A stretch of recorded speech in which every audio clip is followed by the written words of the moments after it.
Now, like several blind people, you know the analogy of lots of blindfolded people who are being told to identify an elephant, and each person is feeling a different part of it. Many Westerners are in a similar situation.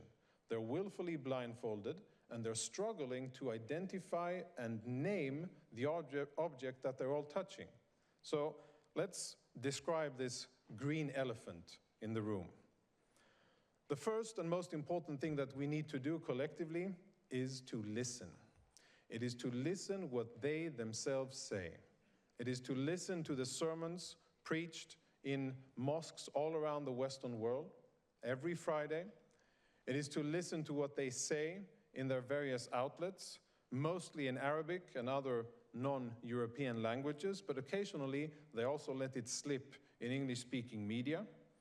And what they say is very clear. They say that they want to dominate and take control of Western countries, and that they're not shy in achieving it.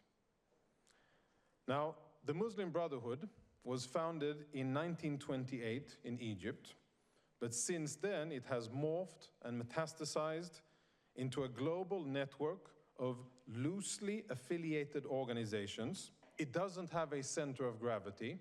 There's no global headquarters of the Muslim Brotherhood, but it has a profound and growing influence.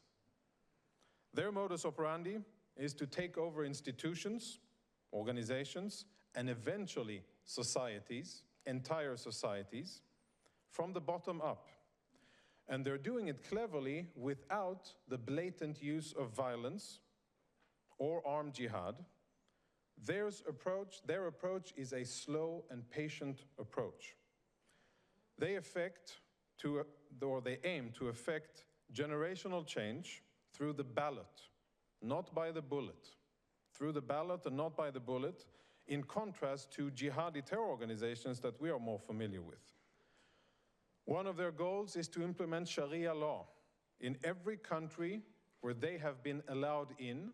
Many times they came as asylum seekers and refugees from tormented or underdeveloped countries.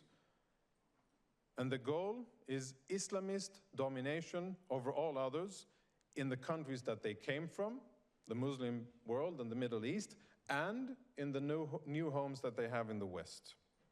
Today, these forces are on the rise.